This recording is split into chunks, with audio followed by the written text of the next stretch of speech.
విడాకులు తీసుకొని దూరంగా ఉంటున్న మహిళను వివాహం చేసుకుని మోసం చేసిన ఘటన ఒంగోలు పోలీస్ స్టేషన్ పరిధిలో జరిగింది.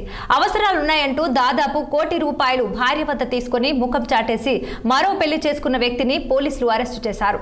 అనంతరం నిందితుడిని వద్ద స్టేట్మెంట్ తీసుకుని రిమాండ్కు తరలించారు. తన బిడ్డను జాగ్రత్తగా చూసుకుంటారని నమ్మించి పెద్దల సమక్షంలో పెళ్లి చేసుకుంటే చీటింగ్ చేశాడని ఆవేదన వ్యక్తం చేసింది బాధిత వివాహిత. బంగారం ఆస్తులను కూడా తన ఆధీనంలో పెట్టుకుని బెదిరిస్తూ ఇబ్బందులు పెడుతుండటంతో పోలీసులను ఆశ్రయించినట్లు వివరించింది. నిందితుడు ముచ్చటగా 3 పెళ్లిళ్లు చేసుకున్నట్లు కేసు నమోదు చేసి రిమాండ్కు తరలించినట్లు పోలీసులు తెలిపారు.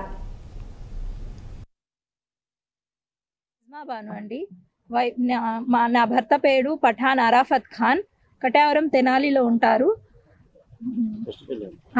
తనకి ఆల్రెడీ ఫస్ట్ బిఫోర్ మ్యారేజ్ అయింది సార్, నాకు బిఫోర్ మ్యారేజ్ అయింది. ఇద్దరు డైవర్స్ తీసుకున్నాము. ఇద్దరు ఫస్ట్ మొదటి వాళ్ళతో డైవర్స్ తీసుకొని మళ్ళీ మా ఇద్దరికి రెండో మ్యారేజ్ అయింది సార్. పెద్దల సమక్షంలో రెండో మ్యారేజ్ అయింది.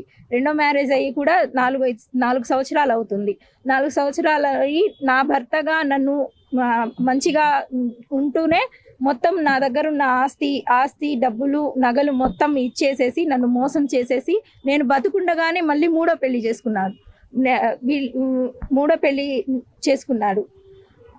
నేను వెళ్తే మూడో పెళ్లి ఎలా చేసుకుంటావు, నేను బతికుండగా ఎలా చేసుకుంటావు అని వెళ్తే మూడో పెళ్లి గుంటూరు షేక్ ఉస్మాన్ సాహెబ్ అనే